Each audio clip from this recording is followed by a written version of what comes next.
সমস্ত নবীরা ইয়া নাফসি বলে পেরেশান থাকবে, কেউ কাউকে চিনবে না। যে ইউসুফের জন্য কাঁদতে কাঁদতে ইয়াকুব আলাইহিস সালাম চোখের দৃষ্টি হারিয়ে ফেলেছেন, 20 বছর কেঁদেছেন। কয় বছর? 20 বছর কাঁদছেন ইউসুফের হারাই। ইউসুফ আলাইহিস সালামকে হারিয়ে 20 বছর কেঁদেছেন। কিয়ামতের ময়দানে ইউসুফ ইয়াকুব আলাইহিস সালামের সামনে দিয়ে হাঁটে। ইউসুফ বলবে, আব্বা আমি আপনার সন্তান ইউসুফ, আপনি আমার জন্য কাঁদতে কাঁদতে আপনার চোখের পানি শেষ হয়েছে। আব্বা আজকে আপনি একটু আল্লাহর কাছে আমার জন্য বলবেন।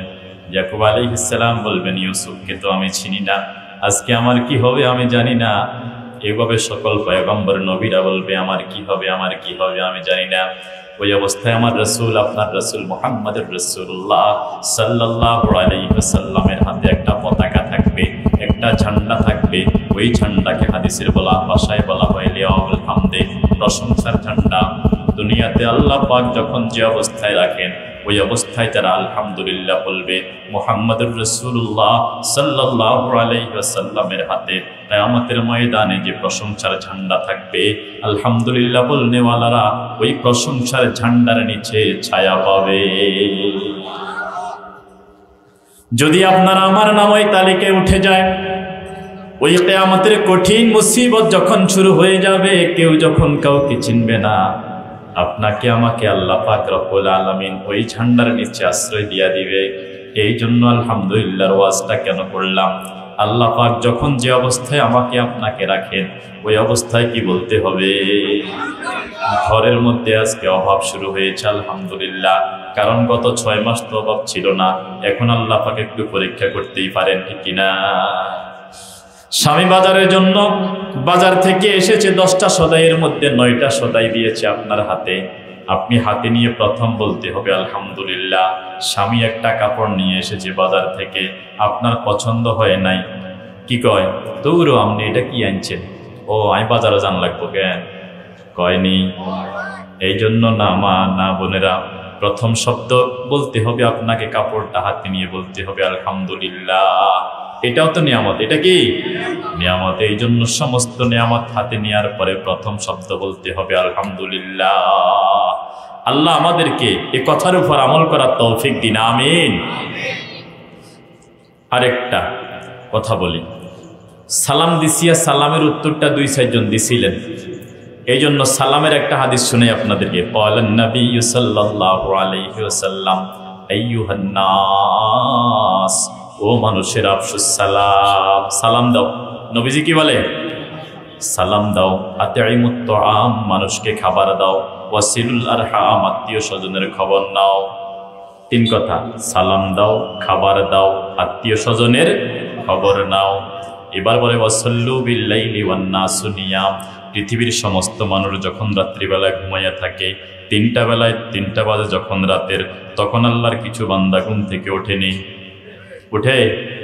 এরা কি সংখ্যায় বেশি না কম? একেবারেই কম। 3টা বাজে উঠে এরা কনকনে শীতে ঠান্ডা পানি দিয়ে ওযু করেনি। রাসূল বলেন সাল্লু বিল্লাইলি ওয়ান নাসু নিয়াম, মানুষেরা যখন ঘুমিয়ে যায় তখন তুমি উঠে ওযু করো, একটুখানি জিকির করো, লা ইলাহা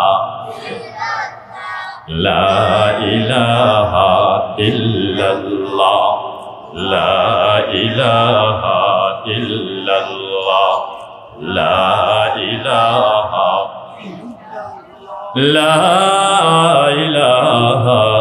ইল্লাল্লাহ মুহাম্মাদুর রাসূলুল্লাহ। 4টা কথা বলছি। 1 নম্বরে আফসুস সালাম, সালাম দাও। আতিমুত তাআম, মানুষকে খাবার দাও। সিলুল আরহাম, আত্মীয় স্বজনের খবর নাও। তাহলে সালাম দাও, সালাম কারে দিব? মানুষেরে। এরপরে খাবার কারে দিব? আল্লাহরে নি, মানুষেরে। আত্মীয় স্বজনের খবর নাও, আত্মীয় এরা কি মানুষ নি? তাহলে এই 3টা সম্পর্ক কার সাথে? মানুষের সাথে। কার সাথে? মানুষের সাথে।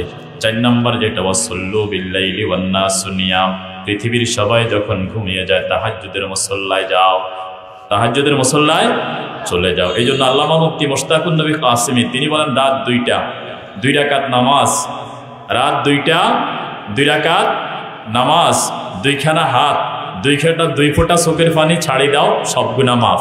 সুবহানাল্লাহ। নবীজি বলেন সাল্লু বিল্লাইলি ওয়ান নাসু নিয়াম, সবাই যখন ঘুমিয়ে থাকে তখন 2 রাকাত নামাজ পড়ো, তাহাজ্জুদ পড়ো। এবার নবীজি বলেন তাদখুলুল জান্নাতা বিসালাম, শুরু করছেন সালাম দিয়া। শুরু হয়েছে কি দিয়া? হাদিস এটা সাইড কথা, শুরু হয়েছে কি দিয়া? সালাম দিয়া। এবার বলে তাদখুলুল জান্নাতা বিসালাম, আল্লাহর ফেরেশতারা তোমাকে সালামে সালামে জান্নাতে নিয়ে যাইব।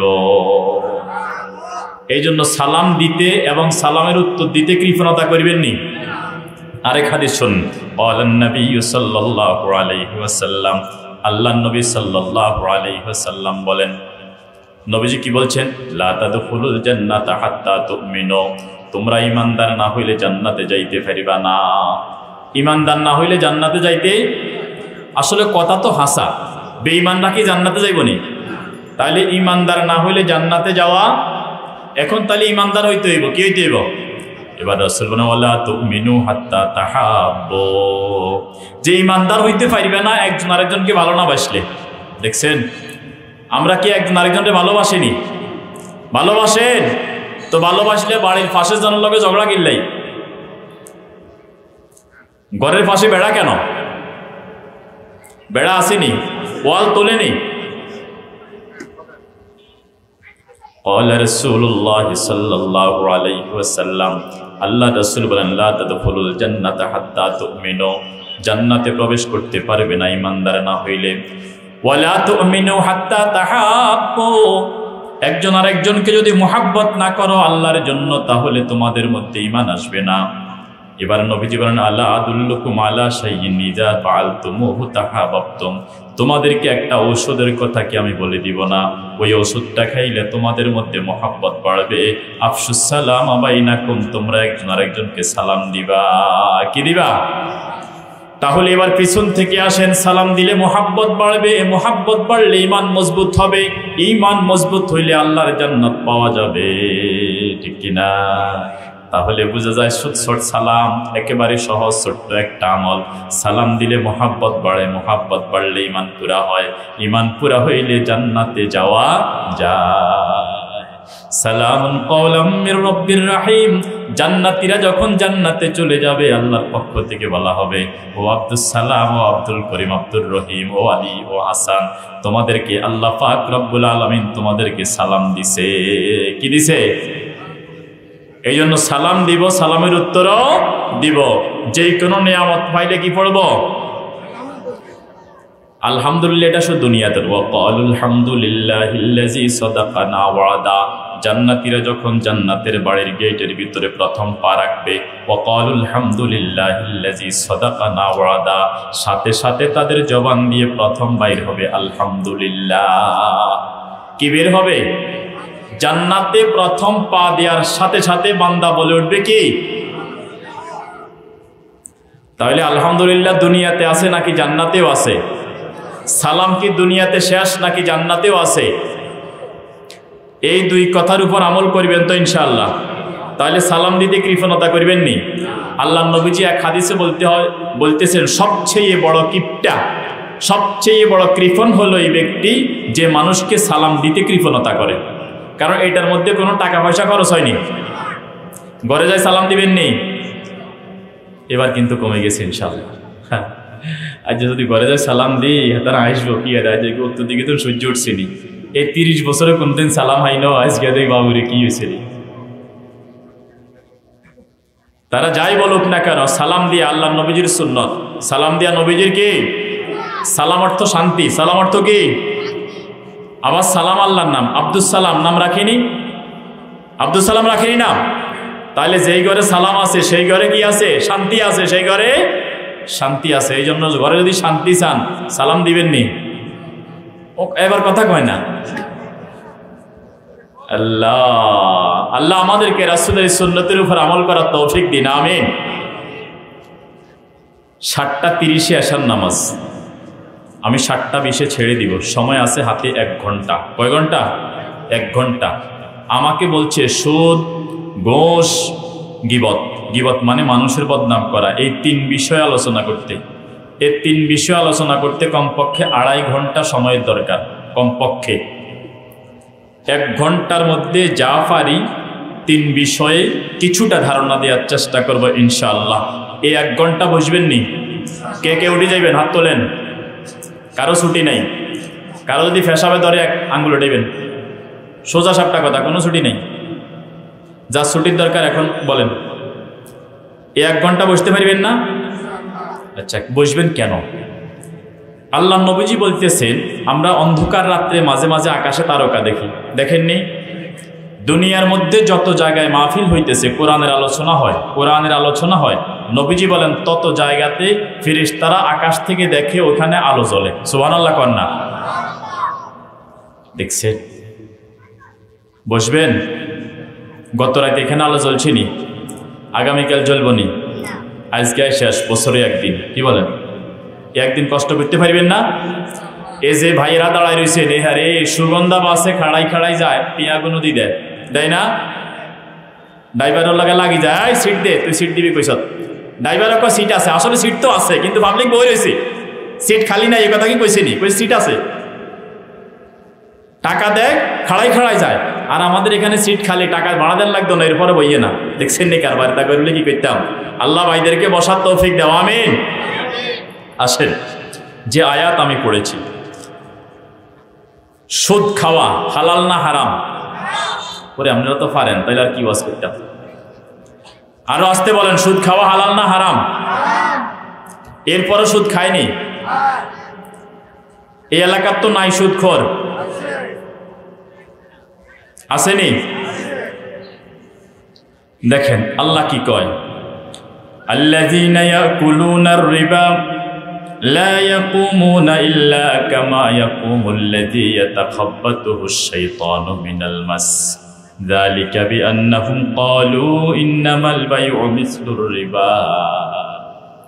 ও দুনিয়ার মানুষেরা, আল্লাহ রাব্বুল আলামিন সুদকে হারাম করেছেন। সে আল্লাহ তাআলা তার কোরআনের মধ্যে সূরাতুল বাকারার 275 নম্বর আয়াতে বলছেন, আল্লাযীনা ইয়াকুলুনার রিবা, যেই মানুষগুলা সুদ খায় তাদেরকে আমরা কি বলি? সুদখোর। কি বলি? যারা বিড়ি খায় বিড়িখোর, যারা গাঞ্জা খায় গাঞ্জাখোর, যারা বাবা খায়, বাবা আছে না? এই বাবা, সাসা, জেডা, বাগিতিজা, বাগিনা যা আছে আর কি, এগুলা খায় না এরা? এরকম যা আছে খাওয়ার, তাদের নামের সাথে খোর লাগায় না? এই সুদ যারা খায় তাদের নামের সাথে কি লাগায়? সুদখোর। আবার কিছু ব্যক্তির নামের সাথে সুদি এই শব্দটা যোগ গেছে, বুঝছেন? তার নামে এরকম অনেকে আছে, তারা শুধু নাম বললে চিনে না, নামের আগে যদি সুদি লাগায় তাহলে সবাই চিনে। এরকম লোক নাই? আল্লাহ রাব্বুল আলামিন কি বলছেন? الذين يأكلون الربا لا يقومون إلا كما يقوم الذي يتخبطه الشيطان من المس। ও দুনিয়ার মানুষেরা, যারা সুদ খায়, আল্লাহ পাকের হারাম করা নিষিদ্ধ এই সুদের প্রতি আকর্ষণ যাদের, যারা সুদ ছাড়তে পারে না, যারা সুদ খায়, ওই মানুষগুলোর অবস্থা কিয়ামতের ময়দানে কেমন হবে? যদিও সুদখোররা মসজিদের প্রথম কাতারের মুসল্লি, এরকম সুদখোর আসেনি? একদম প্রথম কাতারে, কপালে দাগও আছে। ওনার বয়স 70 বছর, সুদ খায়, এই বয়স 50 বছর, এরকম লোক আসেনি? আল্লাযীনা ইয়াকুলুনার রিবা, সুদখোরের ব্যাপারে আল্লাহ বলছেন, লা ইয়াকুমুনা ইল্লা কামা ইয়াকুমুল্লাযী ইয়াতাখাব্বাতুহুশ শাইতানু মিনাল মাস। কিয়ামতের ময়দানে কিছু মানুষ এমন আসবে, জিনে ধরলে যেমন মানুষ উল্টা পাল্টা বকে, পাগল হয়ে গেলে, মাথা যখন উল্টে যায়, ব্রেন যখন নষ্ট হয়ে যায়, বিবেক বুদ্ধি যখন লোপ পেয়ে যায়, তখন সে উল্টা পাল্টা বকে। শীতকালে পুকুরে নামে বসে থাকে, আসেনি? আবার গরমকালে গোসল করে না। এভাবে উল্টা পাল্টা তার সমস্ত আচরণ। কখনো খাবার খায়, কখনো খাবার ফেলে দেয়, রাস্তার মধ্যখানে গিয়ে বসে থাকে, মাঝে মাঝে কাপড় চোপড় সব খুলে হাঁটাহাঁটি করে। এরকম পাগলের দেখা পাওয়া যায়নি? আল্লাহ তাআলা বলছেন, লা ইয়াকুমুনা ইল্লা কামা ইয়াকুমুল্লাযী ইয়াতাখাব্বাতুহুশ শাইতানু মিনাল মাস। জিনে দৌড়লে যেরকম মানুষ অন্ধকার রাত্রে গিয়ে বাগানে শুয়ে থাকে, এদিকে দৌড় দেয় ওদিকে দৌড় দেয়, উল্টা পাল্টা বকে, মারেও গালি দেয়, ইমাম সাহেবের আনছি ইমাম সাহেবেরও গালি দেয়, এরকম জিনে ধরা রোগীর অবস্থা হয় কিনা? রব্বুল আলামিন বলেন যারা সুদ খাবে কিয়ামতের ময়দানে উম্মত পাগল জিনে ধরা রোগী যেমন উল্টা পাল্টা যত সব আচরণ করে, একবার এদিকে দৌড় দেয় ওদিকে দৌড় দেয়, মদ খেলে মানুষ যেমন মাতাল হয়ে যায়, একবার কাত হয়ে পড়ে যায় আবার সোজা হয়, আবার কাত হয়ে পড়ে যায়, যেই মানুষগুলা দুনিয়াতে আল্লাহর নিষিদ্ধ সুদ খাবে ওই মানুষগুলা কিয়ামতের ময়দানে বদ্ধ উম্মত পাগল হয়ে আল্লাহর আদালতে উঠবে। যদি দুনিয়াতে যদিও আমরা তাকে সম্মান করি, সালাম দেই, অনুষ্ঠানের মেহমান বানাই, যে কোনো সামাজিক অনুষ্ঠানে তিনি দাওয়াত পান, প্রথমে সকলের আগে তাকে চেয়ার দেয়া হয়, কিন্তু লোকটা সুদ খাওয়ার কারণে কিয়ামতের ময়দানে ওই লোকটা পাগল হয়ে উঠবে। এদেরকে যদি জিজ্ঞাসা করা হয় কেন সুদ খাও, তখন বলবে ওই লোক দোকানের মধ্যে ব্যবসায় টাকা লাগায়, এখান থেকে ইনকাম আসে, আমিও সুদের মধ্যে টাকা লাগাইছি এই জন্য এখান থেকে ইনকাম আসে।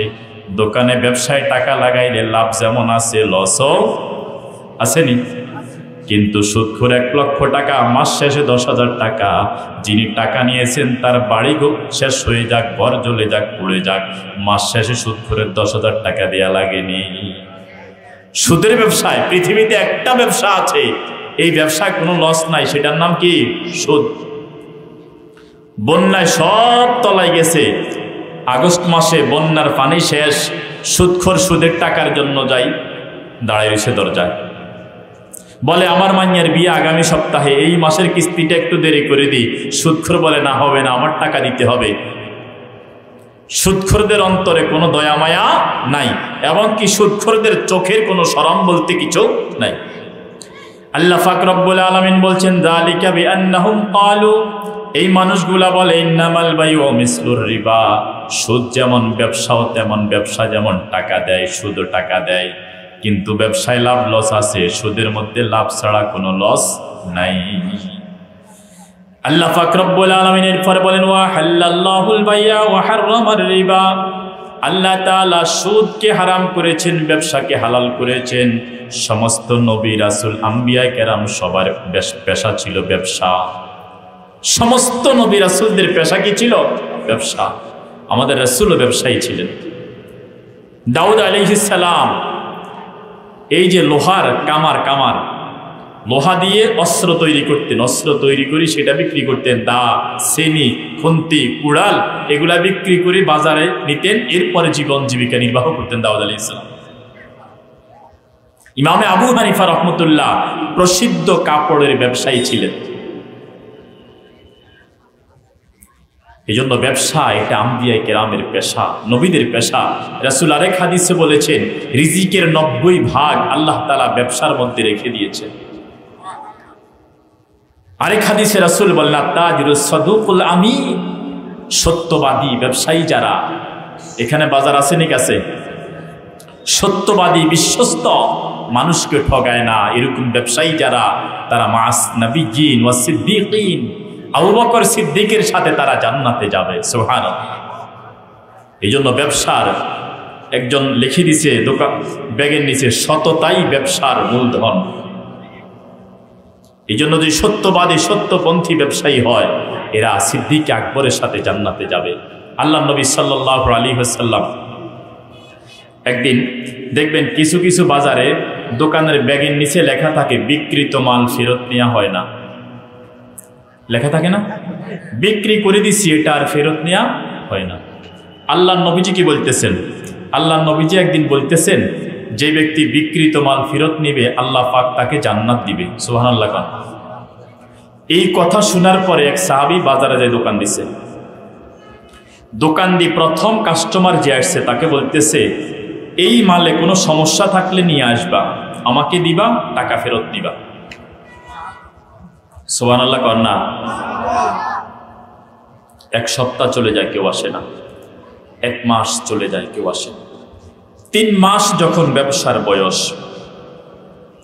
হঠাৎ করে একজন লোক এসে বলল ভাই 2 মাস আগে তোমার থেকে এই জিনিসটা নিয়েছিলাম, সময় সুযোগ হয় না, আসতে পারি নাই, আজকে এসেছি, তোমার এই মালের মধ্যে এই সমস্যা, এটা ফেরত দেওয়ার জন্য এসেছি। সাহাবী বলতেছে আমি তো তোমার অপেক্ষায় আছি। সুবহানাল্লাহ। কাস্টমারের কাছ থেকে সম্পদটা নিলেন, মাল নিয়ে তাকে জিজ্ঞাসা করলেন ভাই কত টাকা? টাকার অঙ্ক যখন বলে দিলে তাকে এরপরে ওই জিনিসটা তার কাছ থেকে নিয়ে তাকে টাকা ধরাই দিলেন, বললেন বাড়িতে যাও। ওই লোককে বাড়িতে পাঠাইয়া দিয়ে আল্লাহর হাবিবের সাহাবী দোকানের সমস্ত মালামালকে গুটিয়ে তিনি যখন দোকান বন্ধ করে বাড়ির দিকে চলে যাচ্ছেন, আশেপাশের সমস্ত ব্যবসায়ী যারা তারা বলল কি হলো ভাই, 3 মাস হলো মাত্র, দোকান বন্ধ করে বাড়িতে যাচ্ছেন কেন? সাহাবী বলে আমার কাজ হয়ে গেছে। সুবহানাল্লাহ কন্যা, আমার কি হয়ে গেছে? বলে কাজ হয়ে গেছে মানে আজকে এত বছর ব্যবসা করি একটা ঘর করতে পারি নাই, কিছু পারি নাই, আপনি 3 মাসে কেমনে কাজ হয়ে যায়? আমাদেরকে একটু খুলে বলেন।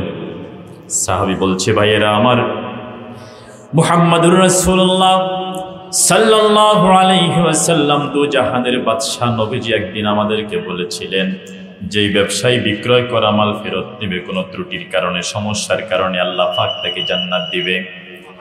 এই হাদিস শোনার পরে আমি এই বাজারে দোকান খুলে বসেছি। আমার উদ্দেশ্য হলো একজন যদি আমার কাছে বিক্রিত মাল নিয়ে আসে, যে মালের মধ্যে কোনো সমস্যা হয়ে যায়, আমি এই বিক্রিত মাল ফেরত নিব। রাসূলের কথা যে বিক্রিত মাল ফেরত নিবে তাকে আল্লাহ পাক জান্নাত দিবে। এই হাদিসের উপর আমল করব, ব্যবসাও করব, আল্লাহ থেকে জান্নাতের ওয়াদাও নিয়ে যাব। বলে আমার কাজ হয়ে গেছে, আমি বাড়িতে যাই। এই জন্য ব্যবসা এটা নবীদের পেশা। আল্লাহর কোরআন বলছে ওয়াহাল্লাল্লাহুল বাইআ, ব্যবসাকে হালাল, এটার লাইসেন্স যারা ব্যবসা করে পৌরসভাতে এটা ট্রেড লাইসেন্স লাগে, প্রতি বছর বছর ইউনিয়নেও লাগে। এটাকে নবায়ন করতে হয়, নির্দিষ্ট ফি দিতে হয়, এটা নেয় পৌরসভা। কে নেয়? আমাদের ব্যবসা দুনিয়ার লাইসেন্স দেয় কে? পৌরসভা। আর কোরআনুল কারীমে ব্যবসার সরাসরি ট্রেড লাইসেন্স দিয়েছেন আল্লাহ। সুবহানাল্লাহ। আহাল্লাহুল বাইআ, আল্লাহ ব্যবসাকে হালাল করেছেন। ট্রেড লাইসেন্স এটা দিয়েছেন কে? আল্লাহ। আল্লাহ পাক রব্বুল আলামিন বলছেন ব্যবসা হালাল, সুদ হারাম। সুদ কি? হারাম। ঘোষণা শেষ। এবার কি বলেন? ফামান জাআহু মাউইযাতুম মির রাব্বি ফান্তাহু ফালাহু মা সালাফ ওয়া আমরুহু ইলাল্লাহ। আল্লাহ ব্যবসা হালাল করেছেন, সুদকে হারাম করেছেন। এই ঘোষণা শোনার পরে আল্লাহর যে গোলাম সুদ ছেড়ে দেয়, ঘুষ ছেড়ে দেয়, এখন আর সুদ খায় না, সুদ ছেড়ে দেয়, আল্লাহ পাক রব্বুল আলামিন বলেন ফান্তাহা ফালাহু মা সালাফ, আগে যত সুদ খেয়েছে সব গুনাহ ক্ষমা করে দিবেন কে? আল্লাহ পাক লিখে দিয়েছেন সূরাতুল বাকারার 275 নম্বর আয়াতে, ও দুনিয়ার সুদখোরেরা, 30 বছর সুদ খেয়েছ ছেড়ে দাও, 40 বছর খেয়েছ ছেড়ে দাও। যদি ছেড়ে দাও ফান্তাহা ফালাহু মা সালাফ, আগে যা খেয়েছ সবগুলা ক্ষমা করে দিবেন কে? আল্লাহ আমাদেরকে সুদের গুনাহ থেকে বাঁচার তৌফিক দিন, আমিন। কেন বাঁচতে হবে সেই কথায় সামনের দিকে আসছে। এবার আল্লাহ কি বলেন? ফালাহু মা সালাফ, আল্লাহ তো ক্ষমা করে দিবেন। ওয়া আমরুহু ইলাল্লাহ, কিয়ামতের ময়দানে আল্লাহ পাক এই বান্দাকে ডেকে বলবেন, মানুষ বলবে আল্লাহ এ তো সুদখোর ছিল, এখনো ওইখানে চেয়ারে কেন? আল্লাহ বলবো আমরুহু ইলাল্লাহ, ওর বিষয়টা স্বয়ং আমি আল্লাহ নিজে দেখব। সুবহানাল্লাহ। আল্লাহ পাক বলবেন যে এই বিষয়টাকে আমি আল্লাহ তাআলা নিজে এটাকে করব, বোঝাপড়া করবো তার সাথে, তাকে ছেড়ে দাও। পুলিশ যদি আসামিকে ধরতে যায়, যদি দেখে আসামি প্রধানমন্ত্রীর পাশে বসে আছে, পুলিশ কি আর ধরে? ধরে না। বাবা এটা প্রধানমন্ত্রীর লোক, এটা ওবায়দুল কাদেরের লোক, তখন আর পুলিশ ভয় পায়, ধরে না। ঠিক তেমনি ভাবে ওয়া আমরুহু ইলাল্লাহ, আল্লাহ তাআলা বলছেন যে মানুষ সুদ ছেড়ে দিয়েছে, আমরুহু ইলাল্লাহ, তার বিষয়টা আমি দেখব। ফেরেশতারা যখন তাকে গ্রেফতার করতে যাবে সুদের মামলায়, তো আল্লাহ তাআলা বলবেন এই ও তো সুদ থেকে তওবা করে দুনিয়া থেকে এসেছে, যাও ওর বিষয়টা আমি দেখব, তোমরা চলে যাও। সুবহানাল্লাহ। এজন্য যারা সুদ খায় আসলে ওদের দিল শক্ত হয়ে যায়, টাকার লোভ তাদের অন্তরে বদ্ধমূল হয়ে যায়, এই জন্য তারা বুড়া হয়ে যায়, তাদের সাথে সাথে সুদ খাওয়ার বয়সও বাড়ে, কিন্তু এরপরও সুদী পরিচয় নিয়ে এরা কবরে যায়। এরকম লোক আছে না নাই? আল্লাহ আমাদেরকে হেফাজত করুন, আমিন। এবার আসেন, আল্লাহ তাআলা কি সুন্দর করে বোঝাচ্ছেন যে সুদ খাইও না, খাইলে কিয়ামতের ময়দানে পাগল হয়ে উঠবা। এবং সুদকে আল্লাহ তাআলা হারাম করেছেন। সুদ খাইও না, টাকা বাড়াইতে চাও তো ব্যবসা করো। ব্যবসা করার কথা বলতেছেন কে? আহাল্লাহুল বাইআ। সুদ খেয়ে তুমি আল্লাহর অসন্তুষ্টির মধ্যে পড়ো না, ব্যবসায়ী হও। কারণ আম্বিয়ায়ে কেরাম, রাসূল, সুহাদা, সাহাবী সকলের পেশা ছিল এই ব্যবসা। এবার আল্লাহ তাআলা কি বলেন? এত সুন্দর করে চমৎকার করে বোঝানোর পরে লিখে দিলাম আমি আল্লাহ তাআলা, তুমি সুদ খাইও না, আগে যা খাইছো ছেড়ে দাও, ক্ষমা করে দিলাম। এরপরও যদি না ছাড়ে, ওয়ামান আদা ফাউলাইকা আসহাবুন নারি হুম ফিহা খালিদুন। এত চমৎকার কথামালা দিয়ে কোরআনুল কারীমে আল্লাহ তাআলা লিখে দিয়েছেন, ও দুনিয়ার সুদখোরেরা, সুদ ছেড়ে দাও। যদি সুদ ছেড়ে দাও, আগের সব ক্ষমা করে দিবেন আল্লাহ। এত সুন্দর করে বোঝানোর পরে আবারও যে সুদ খাবে, ফাউলাইকা আসহাবুন নার, ওই মানুষটাকে জাহান্নামের ঠিকানা ছাড়া অন্য কোনো জায়গায় তার ঠিকানা না। আমার ভাইয়েরা, জাহান্নাম কেমন? আপনি আমি দেখি যে সুদ খায় সে বাজারে সবচেয়ে বড় মাছটা কিনে না, কারণ সুদের টাকা তো। এই টাকা খরচ করতে তার কোনো দয়া মায়া নাই। তার বাড়িতে বিল্ডিং আছে, ওইদিকে এক মহিলা আছে, সুদ খায় 3 তলা বিল্ডিং করছে, এক নামে সবাই চিনে।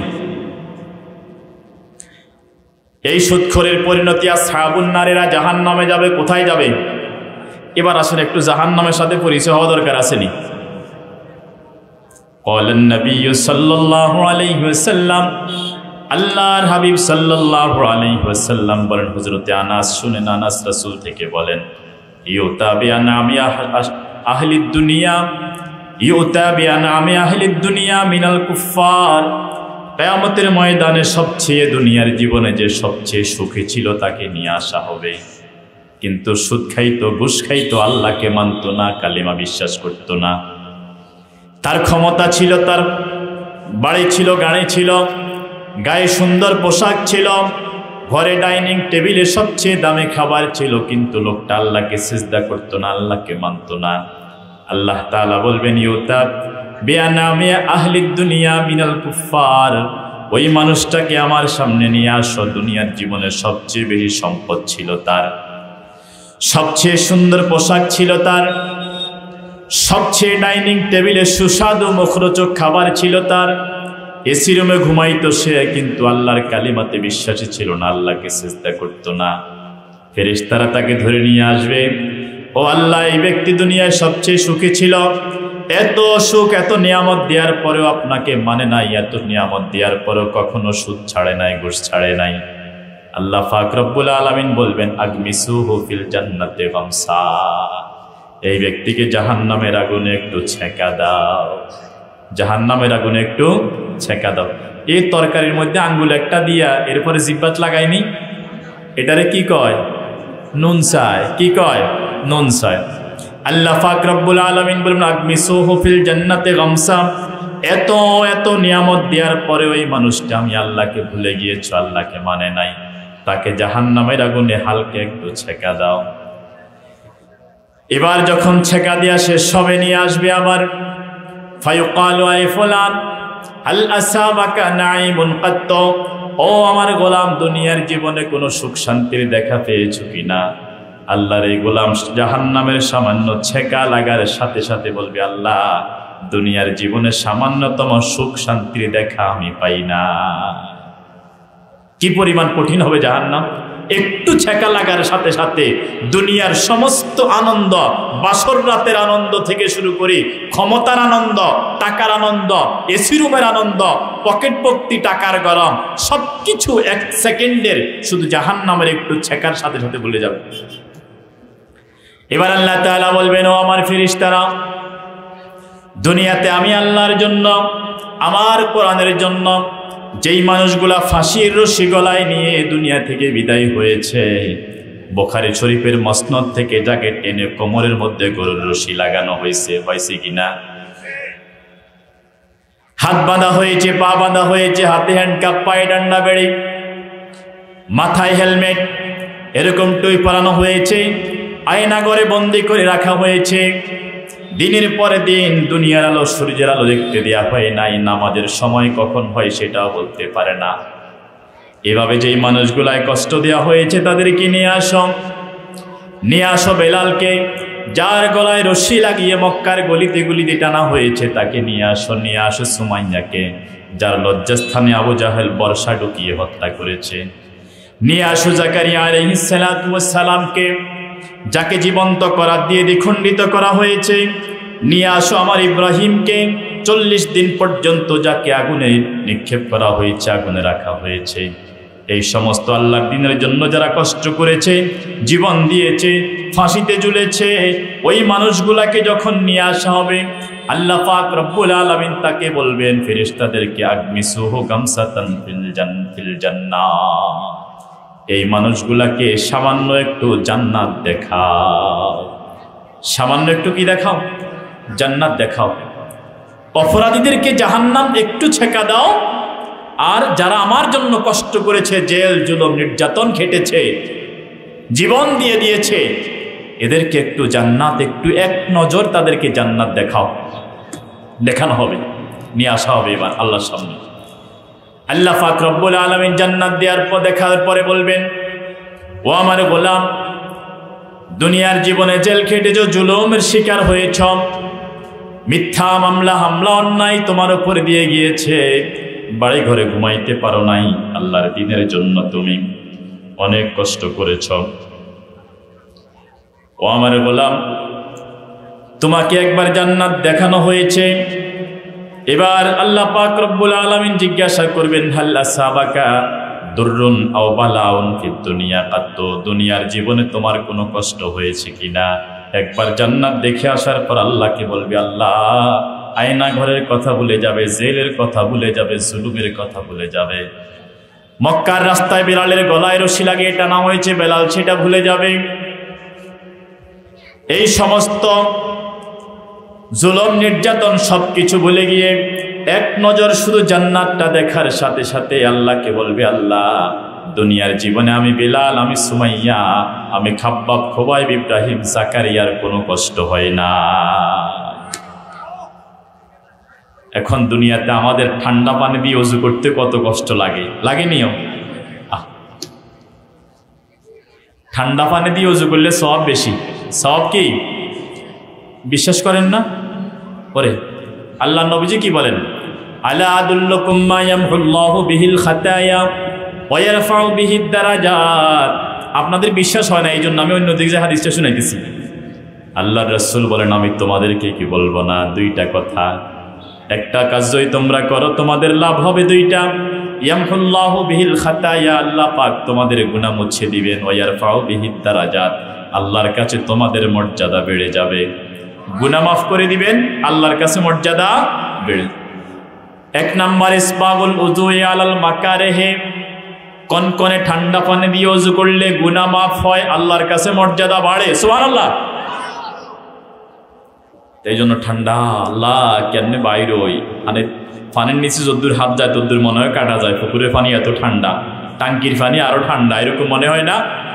আল্লাহ নবীজি বলেন, ইসবাগুল উযুই আলাল মাকারিহ, কষ্ট করে ওযু করা, ইয়ামহুল্লাহু বিহিল খাতায়া ওয়া ইয়ারফাউ বিহিদ দারাজাত, এই কষ্ট যত গুনাহ মাফ তত। সুবহানাল্লাহ।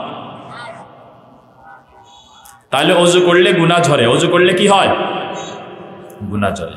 আমরা যেখানে গেছিলাম জাহান্নামের কথা বলতেছিলাম, দেখেন আল্লাহর নবীজি কি কয়, সুদখোর যদি জাহান্নামে যায় তো কি হবে? আল্লাহ রাসূল বলেন, ইউরসালুল বুকাউ আলা আহলিন নার ফায়াবকুনা হাত্তা ইয়ানকাতিয়াদ দুমু। জাহান্নামীদের কাছে আল্লাহ একটা জিনিস পাঠাইবেন, এটার নাম হলো কান্না। এটার নাম কি? কান্না, মানে কাইনবো, সবাই শুধু কাঁদতে থাকবো। ইউরসালুল বুকাউ আলা আহলিন নার, জাহান্নামীদের কাছে আল্লাহ তাআলা কান্না পাঠাইবেন, তারা শুধু কাঁদতেই থাকবে হাত্তা ইয়ানকাতিয়াদ দুমু, কাঁদতে এরপরে এক সময় চোখের পানি শেষ হয়ে যাবে। এত বেশি কান্না করবে, চোখের পানি আর আসে না। ফায়াবকুন আদ-দাম, এরপরও তারা কাঁদে। চোখে যেহেতু পানি নাই, এবার চোখ থেকে রক্ত বের হওয়া শুরু হয়ে যাবে। নবীজি বলেন এভাবে কাঁদতে কাঁদতে এক সময় রক্ত যখন পড়া শুরু হবে, হাত্তা সারা ফি উজুহিহিম কাহাইয়াতিল উখদুদ, তাদের এক একজনের এক একটা চোখ মাইস্তির দিঘির মতো বড় বড় হয়ে যাবে। কাহাইয়াতিল উখদুদ, উখদুদ হলো সেই উখদুদ, সেই গর্ত, যে গর্তের মধ্যে এক জালেম 20,000 মুসলমানকে হত্যা করে এক গর্তের মধ্যে ফেলাইছে। সূরা বুরুজের মধ্যে কুতিলা আসহাবুল উখদুদ এই আয়াতের মধ্যে ব্যাখ্যা লিখছে। উখদুদ ওই গর্তকে বলা হয় যেই গর্তের ভিতরে 20,000 মানুষকে হত্যা করে একসাথে ফেলছে। এত বড় গর্ত, জাহান্নামীদের এক একটা চোখ এই পরিমাণ, এত বড় গর্ত হইব। এত বড় গর্ত যদি একটা চোখ হয়, দুইটা চোখ কত বড় গর্ত, ধরেন মাইজদির বড় দুইটা দিঘি, এত বড় যদি দুইটা চোখ হয়, তার চেহারা কত বড়, চেহারা এত বড় হইলে তার মাথা কত বড়, মাথা এত বড় হইলে তার শরীর কত বড়। এবার নবীজি কি বলেন হাদিসের শেষে, হাত্তা ইয়ানকাতিয়াদ-দাম ফায়াবকুন আদ-দাম, পানি কাঁদতে কাঁদতে চোখ থেকে পানি শেষ হয়ে যাবে। ফায়াবকুন আদ-দাম, এরপরে তারা যখন কাঁদতে থাকবে তাদের চক্ষু থেকে রক্ত বের হবে। রক্ত বের হতে হতে এক একটা বিশাল বিশাল দিঘির মতো হয়ে যাবে।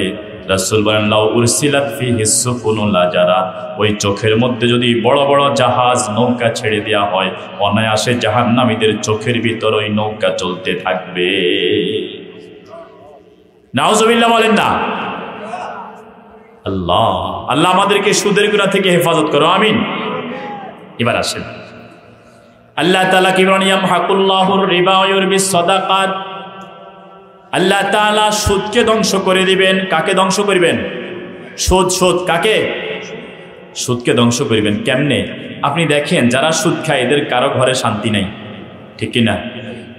কারণ সুদ খাওয়া হারাম করছেন কে? আপনি আল্লাহর হারাম নিষিদ্ধ কাজকে আপনি জায়েজ করবেন আর আপনি সুখে থাকবেন, এটা হতে পারে না, এটা হতে পারে না। এই জন্য দেখবেন যেই বিয়াতে যত আওয়াজ হয়, যেই বিয়ার শুরুতে যত আওয়াজ, এই বিয়ার শেষে তত কান্নাকাটি নীরবে ভাঙি যায়। আওয়াজ বোঝেন না? গায়ে হলুদ, গায়ে মরিচ, এরকম আরো কত কিছু আছে না? হলুদ, গায়ে হলুদ লাগা, কোন দিন মরিচ লাগানোর অনুষ্ঠান শুরু হয় আল্লাহ জানে। এই জন্য আওয়াজ হয় যত, বিয়ের পরে মারামারি হয় তত। কারণ বিয়ে আল্লাহর বিধান। বিয়ে কার বিধান? আল্লাহর হুকুম। মন গড়া তরিকায় যত বেশি মন গড়া তরিকায় করবেন তত অশান্তি আইব। এই জন্য আল্লাহ তাআলা ইয়ামহাকুল্লাহুর রিবা, সুদকে আল্লাহ ধ্বংস করবেন। এই জন্য কোন সুদখোর সে যদিও বলে ভালো আছি, আসলে খবর লই দেখেন কেউ ভালো নাই। এটা খবর নিয়ে দেখেন আপনি, তার সংসারে কোনো শান্তি নেই। বউ জামার কথা শুনে না, ছেলেরা বাবার কথা শুনে না। কারণ হারাম খাইতেছে দিন রাত 24 ঘন্টা, প্রতিটি লোকমা হারাম। আল্লাহ কি বলেন? ইয়ামহাকুল্লাহুর রিবা ওয়া ইউরবিস সাদাকাত, আল্লাহ তাআলা সুদকে ধ্বংস করে দিবেন এবং যারা ব্যবসা করবে, দান করবে, সাদাকা করবে, তাদের সম্পদ বাড়িয়ে দিবেন কে?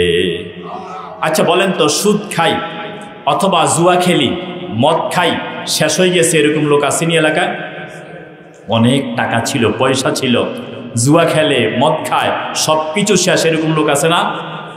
আবার অনেক টাকা ছিল, তিনি অনেক বেশি দান সাদাকা করেন, মানুষকে দেন, মসজিদে দেন, মাদ্রাসায় দেন, মাদ্রাসা মসজিদে দান করতে করতে ফকির হয়ে গেছে, এরকম একজন লোকের নাম কোন? কে আছে? তাহলে এটা সহজেই বোঝা গেল যারা আল্লাহর পথে দান করে এদের সম্পদ বাড়িয়ে দেয় কে? আল্লাহ। এখন সুদ কেন ছাড়তে হবে? দেখেন আল্লাহ নবীজি কি বলেন। প্রথম কথা, নবীজি বলেন সুদের সাথে সম্পর্ক 4 ধরনের লোক। কয় ধরনের? 1 নাম্বার যে সুদ খায়, 2 নাম্বার যে সুদ দেয়, 3 নাম্বার যে সাক্ষী থাকে, 4 নাম্বার যে লেখে। 4 নাম্বার যে লেখে। লাআনা রাসূলুল্লাহ সাল্লাল্লাহু আলাইহি ওয়াসাল্লাম আকিলার রিবা ওয়া মুকিলাহু ওয়া শাহিদাইহি ওয়া কাতিবা। আল্লাহর রাসূল সাল্লাল্লাহু আলাইহি ওয়াসাল্লাম বলেন, আমি রাসূল লানত পড়লাম। লানত বুঝেননি? আমরা কই না গজব দিছে গজব, এ সোজা কথা কয় যে তোর উপর আল্লাহর গজব পড়ুক। আল্লাহর নবী সাল্লাল্লাহু আলাইহি ওয়াসাল্লাম বলেন লানত পড়ুক, গজব পড়ুক ওই ব্যক্তির উপরে আকিলার রিবা, যে সুদ খায়, যে কি খায়, সুদ খায়। এই জন্য নবীজি বলছেন তার উপর আল্লাহর লানত, আল্লাহর গজব, অভিশাপ, যে সুদ খায়। আচ্ছা, আল্লাহর নবীজির বদদুয়া কবুল হইব নি? ওরে আল্লাহর নবীজির বদদুয়া কবুল না হইলে দুনিয়াতে কার বদদুয়া কবুল হইব? তাহলে সুদখোর যে সুদ খায় সে সারাক্ষণ আল্লাহর নবীজির বদদুয়ার উপরে আছে কিনা? লানা রাসূলুল্লাহ সাল্লাল্লাহু আলাইহি ওয়াসাল্লাম আকিলার রিবা ওয়া মুকিলাহু, যে সুদ খায় এবং যে সুদ দেয়, যে সুদ খায় এবং যে সুদ দেয়। এখন বলে হুজুর আমি কত বিপদে পড়ি, টাকা লইছি আপনি জানেন না। আমি তো হুজুর বিপদে পড়ি লইছি, কয়নি এরকম? আপনি যদি যেই কোনো বিপদে মুসিবতে পড়েন, কানা রাসূলুল্লাহ সাল্লাল্লাহু আলাইহি ওয়াসাল্লাম ইদা হাযাবাহু আমরুন কামা ইলাস সালাহ, যেই কোনো মুসিবতে আল্লাহর নবীজি পড়তেন, ওযু করতেন, 2 রাকাত নামাজ পড়তেন, সমাধান করে দিতেন কে? এটা সাহাবায়ে কেরামই আমল করছেন। যেই কোনো মুসিবতে ওযু করতেন, নামাজ পড়তেন, 2 রাকাত নামাজ পড়ে আল্লাহরে বলতেন। আল্লাহ নবীজি কি কয়? আনা ইনদা জন্নি আবদি বি, বান্দা আমার প্রতি যেমন ধারণা করে আমি তার সাথে এইরকম ব্যবহার করব। এখন আপনি যদি মনে করেন যে আল্লাহ আমি তোমার গোলাম, আল্লাহ আমি তো অনেক ছোট, তুমি বড়, আমি বিপদে পড়ছি, 2 রাকাত নামাজ পড়ি, আল্লাহরে বলেন আল্লাহ আমি সুদ খাবো না, আমি কি খাবো না? সুদ খাবো না। আল্লাহ তুমি আমার টাকার কেমনি ব্যবস্থা করবে তুমি জানো, আমার টাকার ব্যবস্থা করে দাও। আল্লাহ আমি এই বিপদে আছি, উদ্ধার করে দাও। আমার এক বন্ধু কয়েক বছর আগে আমারে আসি বলল যে ভাই আমার 20,000 টাকা দরকার। আমি বললাম ভাই ও আবার টাকা নিলে 2,000 3,000 করে দেয়, তো টাকা এগুলো আর কোনো কাজে লাগে না। 50,000 টাকা নিলে 5,000 করে দেয়, তো দেয় আমি খরচ করে ফেলি। তো আমি বললাম না ভাই হবে না এবার। তো আমারে বলে কি ভাই আমরা যদি আমার টাকা নেয় দেন আমি কিন্তু সুদে টাকা লব। আল্লাহ যদি আমারে জিজ্ঞাসা করে সুদে টাকা লইছিস কেন, আমি বলবো যে আল্লাহ আমি বিপদে পড়ছি, ওনারে বলছিলাম উনি আমার টাকা দেয় না, এই কারণে আমি সুদে টাকা লইছি, আমার দিচ্ছে আটকাই। কি আর করা, এমন কথা বলছে, তো পরে তারে 20,000 টাকা দিচ্ছে। তো সে বলে আমি আস্তে আস্তে আল্লাহর কাছে দোয়া করতেছি, আল্লাহ টাকা তো আমার দরকার, আমার টাকা ব্যবস্থা করে দিবা তুমি কেমনে আমি জানি না। তো আল্লাহ তাআলার কাছে কেউ যদি চায়, আমার এক ওস্তাদ বলতেন যে আমি আল্লাহ তাআলার কাছে যে কোনো মুসিবতে পড়ছি আল্লাহকে বলতাম আল্লাহ আমার টাকা দরকার, তুমি টাকা দাও। আমি কারো কাছে চাইতাম না, তুমি কেমনে ব্যবস্থা করবে তুমি জানো। বলতে যে 1 সপ্তাহের বেশি লাগতো না, আল্লাহ তাআলা কোনো না কোনোভাবে আমার টাকার ব্যবস্থা করে দিতেন। এই জন্য কেউ যদি এটা মনে করে যে আল্লাহ আমি সুদ খাবো না, সুদে কিস্তি লব না, আল্লাহ আমার এই বিপদ তুমি কেমনে সারাইবা, তাহাজ্জুদে বলেন, নফল নামাজে সিজদায় গিয়ে বলেন, আল্লাহকে সমাধান করে দিবেন কে? আল্লাহ কি বুড়ো হয়ে গেছে? আল্লাহ কি পারেন না? এজন্য সুদ এটা অভিশপ্ত, এটা এমন কাদা যেটা জাহান্নামের আগুনে জ্বলা ছাড়া এই কাদা পরিষ্কার হইত না। লানা রাসূলুল্লাহ সাল্লাল্লাহু আলাইহি ওয়াসাল্লাম আকিলার রিবা ওয়া মুকিলাহু, আল্লাহর নবীজি লানত করেছেন, অভিশাপ দিয়েছেন, ওই মানুষগুলাকে বদদোয়া দিয়েছেন, ওই মানুষগুলাকে যে সুদ খায়, যে সুদ দেয়, যে সুদ খায়, যে সুদ দেয়। এবার বলেন ওয়া শাহিদাইহে, যে সুদের সাক্ষী থাকে, যে সুদের সাক্ষী থাকে, ওয়া কাতিবাহু, যে লেখে, যে কি করে। এই জন্য ব্যাংকে চাকরি করার ব্যাপারে সাবধান। মাস শেষে যে টাকা দিতে হইব পার্টি, ব্যবসায়ী 1 লক্ষ টাকা নেয়, মাস শেষে 10,000 করে দেয়, এটা ব্যাংকে যারা চাকরি করে তারা লেখেনি। এই জন্য আপনি বলে মাঝে মাঝে কয় ভাই আপনি গেছেন কেন, ভাই আমার এরকম করে ধরছে, ভাই আমি শুধু সাক্ষী হয়েছি, ভাই আমি সুদ খাইও না, আমি দিও না। আল্লাহ নবীজি বলেন ওই ব্যক্তির উপর আমি রাসূল বদদোয়া দিলাম, আমি রাসূলের অভিশাপ, যে সুদ খায়, যে সুদ দেয়, যে সাক্ষী থাকে, এই জায়গার দ্বারাই সাক্ষী হয় অথবা লিখিত দস্তখত দিয়ে সাক্ষী দেয়, এবং যেই ব্যক্তি এটা লেখে।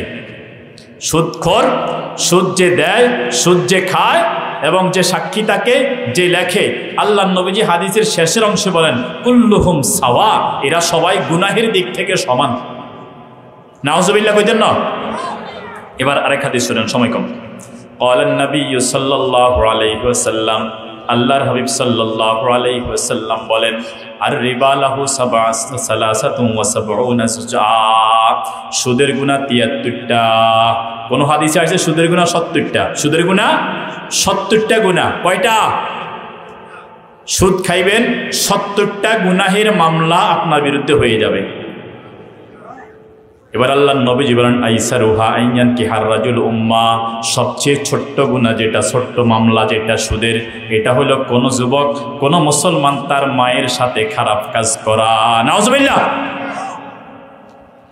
এবার আমি আপনাদেরকে জিজ্ঞাসা করি, আল্লাহ না করুক, আল্লাহ না করুক, আল্লাহ না করুক, এরকম কোনো ঘটনা দুনিয়ার কোথাও না ঘটুক, কোন মুসলমান যুবক তার মায়ের সাথে খারাপ কাজ করলো, খারাপ কাজ করে সে আপনার সাথে দাঁড়াইলো নামাজের মুসল্লায়, মসজিদের মুসল্লায় পাশে আপনার সাথে দাঁড়াইলো, আপনি কি তার সাথে নামাজ পড়বেন? কেন? যে এই লোক পাপিষ্ট, কমবক্ত, কমিনা, এত খারাপ কাজ করছে যেটা কেউ দুনিয়ার করে না, আবার আসছে আমার পাশে নামাজে দাঁড়াইতো, এই ব্যক্তি তার সাথে দাঁড়ায় না, গলা পরিষ্কারের ভান করি হইলেও বাইরে যায়, এই কথা কই মানে থুতু ফালানোর নাম করি হইলে বাইরে হয়ে যায়, ঘুরি আরেক জায়গায় খাড়াইবো কিনা? এরকম বহু সুদখোর। আল্লাহ রাসূল বলেন সুদের গুনাহ ৭০টা, সবচেয়ে ছোট্ট গুনাহ হলো মায়ের সাথে খারাপ কাজ করা। এরকম যারা সুদ খায় এরা এই মামলার আসামি হয়েছে কিনা? হয়েছে নি? এরকম লোকগুলো আমাদের দুই পাশে ডানে বামে দাঁড়িয়ে নামাজ পড়ে কিনা? আবার এরা মসজিদের প্রথম কাতারের মুসল্লি, এরকম বহু সুদখোর আসেনি। আল্লাহ নবী সাল্লাল্লাহু আলাইহি ওয়াসাল্লাম ইদ্দুর বলছেন, আল্লামা শামসুদ্দিন জাহাবি রহমতুল্লাহি আলাইহি আরো মারাত্মক কথা বলছেন। আল্লামা শামসুদ্দিন জাহাবি তিনি বলেন যে সুদ খায়, সুদখোরের গুনাহ ওই পরিমাণ গুনাহ বাইতুল্লাহর কালো গেলাফের ভিতরে কোন যদি বেদিন, মুসলমান, কমবক্ত, নালায়েক, কোন জালেম যদি তার মায়ের সাথে জেনায় লিপ্ত হয়, বাইতুল্লাহর গেলাফের ভিতরে যেই পরিমাণ গুনাহ হবে, সুদের গুনাহ হলো সেই পরিমাণ। আল্লাহ আমাদেরকে হেফাজত করুন, আমিন। কয় হাদিস গেল? 2 হাদিস সুদের ব্যাপারে। একটা হলো সুদের গুনাহ ৭০টা, সুদের গুনাহ ৭০টা, সবচেয়ে ছোট মামলা হইল মায়ের সাথে খারাপ কাজ করা। 2 নাম্বার সুদখোর, সুদদাতা, সুদখোর, সুদদাতা এবং সাক্ষী, লেখকের লানত, অভিশাপ, বদদুয়া দিয়েছেন মুহাম্মদুর রাসূলুল্লাহ। কয় হাদিস গেল? 2 হাদিস। এবার আসেন 3 নম্বর হাদিস। ক্বালান নবী সাল্লাল্লাহু আলাইহি ওয়াসাল্লাম আর রিবা দিরহামু রিবা ইয়াকুলুহুর রাজুলু ওয়া হুয়া ইয়ালামু, একজন লোক জানে এটা সুদের টাকা। কিসের টাকা? জেনে ওয়া ইয়ালামু, একজন লোক জানে এটা সুদের টাকা, এই টাকাটা সুদের টাকা, এখান থেকে যে টাকাটা আসছে এটা সুদের টাকা, এরপরও সে খাইল। আসাদ্দু মিন সিত্তাতি ওয়া সালাসিনা জানিয়া, 36 বার জানা করলে কয়বার? ওমা কয় না, কয়বার? 36 বার জানা করলে যেই পরিমাণ গুনাহ, 1 টাকা সুদ খাইলে সেই পরিমাণ গুনাহ। নাউজুবিল্লাহ। এখন আপনি আসেন, 1 টাকা যদি সুদ খায়, 36টা জেনার মামলা, ধর্ষণের মামলা কিয়ামতের ময়দানে আপনার বিরুদ্ধে রুজু হয়ে যাবে। এরকম সমাজে বহু জেনার মামলা রুজু হওয়া। দুনিয়ায় তিনি মুসল্লি, তিনি রোজাদার, তিনি হাজী সাহেব, তিনি দানশীল, কিন্তু তিনি ভিতরে ভিতরে সুদ খায়। যদি জিজ্ঞাসা করে ভাই টাকা এগুলা কার? বলে ভাই টাকা এগুলা আমার না, এটা আমার শালার, খালতো বোনের, ছোট ভাইয়ের টাকা। একথা কইয়া সুদের মধ্যে লাগাই নিও। নিজের টাকা লাগায় কিন্তু মিথ্যা কথা বলে অন্যের টাকা। এরকম লোক আছে না নাই? আল্লাহর নবীজি বলেন জেনে শুনে 1 টাকা সুদ খাওয়া, 36টা ধর্ষণের মামলা, জেনার মামলা তোমার বিরুদ্ধে হয়ে যাবে। কয়টা হাদিস গেল? 3টা। বলেন কয়টা? এবার আসেন 4 নম্বর হাদিস। ক্বালান নবী সাল্লাল্লাহু আলাইহি ওয়াসাল্লাম, আল্লাহর হাবিব সাল্লাল্লাহু আলাইহি ওয়াসাল্লাম বলেন মারারতু বিকওমিন উসরিয়া বি, যেই রাত্রিতে আল্লাহ পাক আমাকে আসমান দেখাইলেন জমিনের উপরে নিয়া, একেবারে সপ্ত আকাশ, প্রথম, দ্বিতীয়, তৃতীয়, সপ্তম আকাশ দেখাইলেন, আল্লাহর আরশে নিয়ে গেলেন। জান্নাত দেখাইলেন, জাহান্নাম দেখাইলেন, জান্নাতের নিয়ামত দেখাইলেন, জাহান্নামের শাস্তি দেখাইলেন। জাহান্নামে যখন আমি রাসূল চলতে গেলাম, একটা সম্প্রদায় মানুষের পাশ দিয়ে আমি রাসূল যাইতেছিলাম। ওই যাওয়ার পথে আমি কিছু কিছু মানুষের পাশ দিয়ে আমি গেলাম। বুতুনুহুম কালবুয়ুত, এই মানুষগুলার এক একজনের পেট নোয়াখালী পৌরসভার সুপার মার্কেট, এরপরে আদালতে জজকোর্ট ভবন, এরকম বড় বড় বিল্ডিং এর মতন এক একটা মানুষের পেট। নবী আলাইহিস সালাতু ওয়াস সালাম দাঁড়িয়ে গেলেন। এই মানুষগুলা যেরকম তাদের পেট এত বড়, মনে হয় দুনিয়ার এক একটা রাজপ্রাসাদ, এক একটা গণভবন, বঙ্গভবন, আয়নাঘরের মতন বড্ডা বড্ডা এরকম তাদের পেট। বলতো মান হাউলা ইয়া জিবরাইল, আমি বললাম ও জিবরাইল, এই যে বিশাল বিশাল দালানের মতো 10 তলা 20 তলা 5 তলা বিল্ডিং এর মতো এই মানুষগুলার পেট, এই মানুষগুলার এই অবস্থা কেন? আরো ভয়ঙ্কর বিষয় হইল, নবীজি বলেন ফিহাল হাইয়াত তুরা মিন খারিজিহা, এই মানুষগুলার পেটের ভিতরে ভয়ঙ্কর বড় বড় অজগর সাপ, বিষাক্ত সাপগুলা তাদের পেটের মধ্যে একবার এদিকে দৌড় মারে, চামড়ায় কামড় দেয়, আবার ওইদিকে দৌড় মারে, কামড় দেয়। নবীজি বলেন পেটের ভিতরে সাপগুলা দেখা যায়। আপনারা বলবেন হুজুর পেটের ভিতরে সাপ কেমনি দেখা যায়? আপনাদের এই শহরে এই বাজারে এরকম বহু দোকান আছে, সামনে থাই গ্লাস আছে না? এই থাই গ্লাস দিয়ে দোকানদারের ভিতরে কি করে মানুষে দেখে, আবার দোকানদার ভিতর থেকে কে যায় না যায় থাই গ্লাসের ভিতর থেকে দেখে কিনা? থাই গ্লাসের ভিতরে দিয়ে বাহির দেখা যায়, বাহির থেকে ভিতরে দেখা যায়। আল্লাহ নবী যখন মেরাজে গেলেন, নবীজি বলেন বিশাল বিশাল 5 তলা 10 তলা ভবনের মতো কিছু মানুষের পেট, ওই পেটগুলোর ভিতরে বিশাল বিশাল অজগর ভয়ঙ্কর সাপ। এই সাপগুলা যখন তাদেরকে কামড় দেয়, কামড় দেওয়ার সাথে সাথে তাদের চেহারা নীল হয়ে যায়, কালো হয়ে যায়। বলতো মান হাউলা ইয়া জিবরাইল, আমি বললাম ও জিবরাইল, এই মানুষগুলা কারা? জিবরাইল ইয়া রাসূলুল্লাহ হাউলা ইয়াকালাতুর রিবা, এই যে মানুষগুলাকে দেখতেছেন এরা দুনিয়ার জীবনে সুদ খাইতো। নাউজুবিল্লাহ বলেন। আল্লাহ আমাদেরকে সুদের গুনাহ থেকে হেফাজত করো, আমিন। এবার বলেন, এই হাদিস শোনার পরে সুদকে খাওয়া দরকার না ছাড়া দরকার? আল্লাহ, কিন্তু সুদ কি বাড়ে না কমে? বাড়ে। সুদ বাড়ে না? বাড়ে কেন? এত ওয়াজ, অনেকে কয় হুজুর আপনারা এত ওয়াজ করেন এরপরে সুদ কিনলে বাড়ে, এই একটা প্রশ্ন করে না? আল্লাহর নবীজি মক্কার 13 বছরে ওয়াজ করছে, নেই করে না? ওরে নবীজির উল্টা মারছে, মায়ের ভয়ে মারিয়া লাগবে একদম শেষ, আজকে শেষ করে নেব। নবীজি মদিনায় চলে গেছেন নি? 10 বছর মদিনায় ছিলেন, মদিনা থেকে এরপরে মক্কাতে আসছেন নি। এবার রাষ্ট্র ক্ষমতা রাসূলের হাতে, রাষ্ট্র ক্ষমতা রাসূলের হাতে। এবার নবীজি বলেন কুল্লু রিবা মাউদু, সমস্ত রিবা মুহাম্মদুর রাসূলুল্লাহর সমস্ত সুদ মুহাম্মদুর রাসূলের 2 পায়ের নিচে পালাইয়া পিছাইয়া আজকে থেকে মক্কার জমিনে সমস্ত সুদ বন্ধ। 13 বছর পর্যন্ত ওয়াজ করে কেউ শুনে না। আল্লাহ নবী যখন ক্ষমতা পাইলেন, মক্কার বাদশাহ হলেন, শাসক হলেন, মুহাম্মদুর রাসূলুল্লাহ কোরআন দিয়ে যখন দেশ চালাইতেছিলেন, তখন আর সুদ হারাম। এই ওয়াজ করলে আর কেউ গায়ের দিকে আসে না।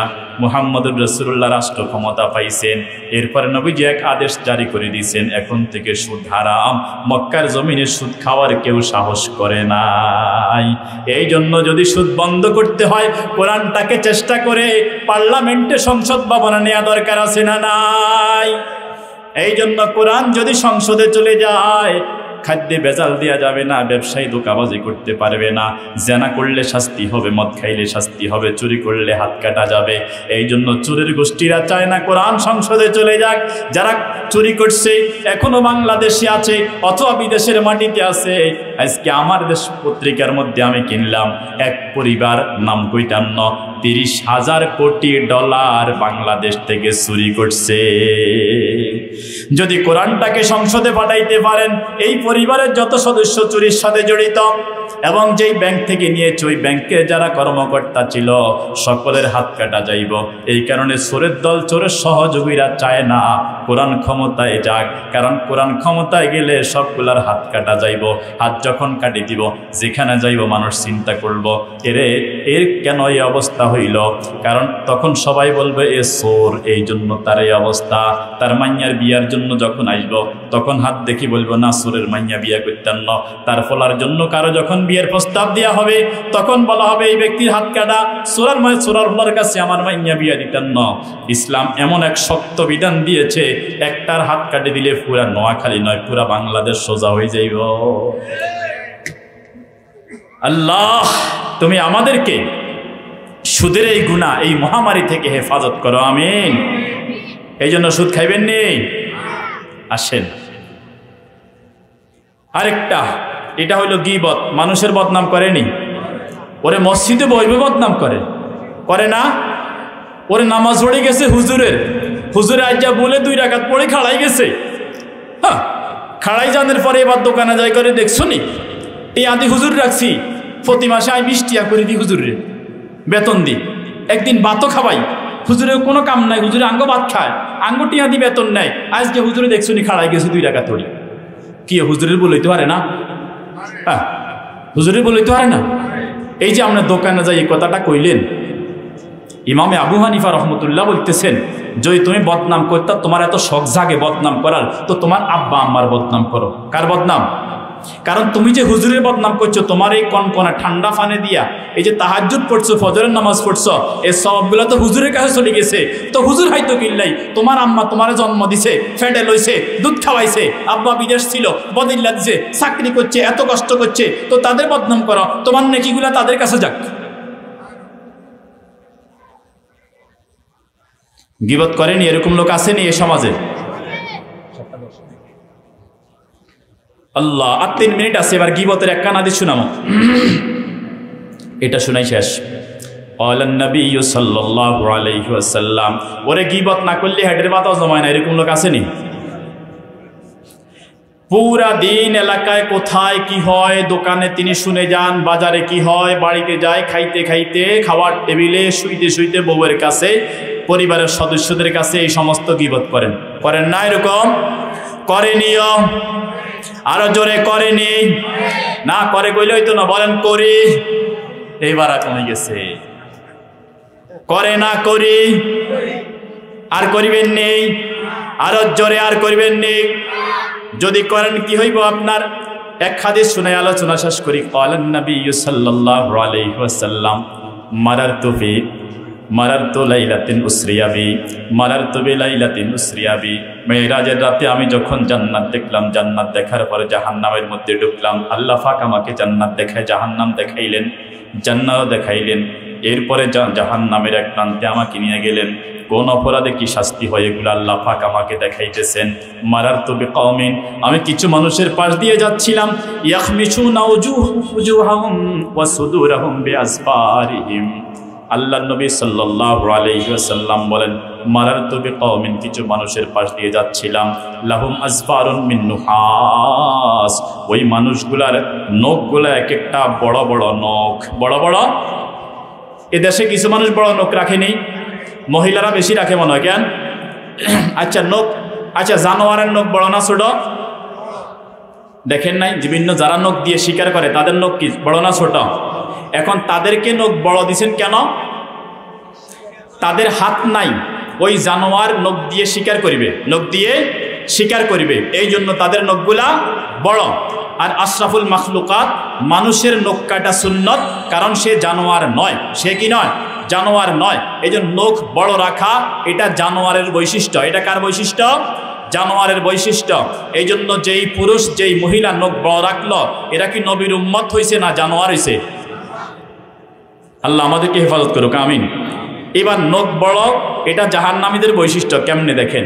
ক্বালান নবী সাল্লাল্লাহু আলাইহি ওয়াসাল্লাম, শেষ এই হাদিস শুনে, ছোট্ট হাদিস।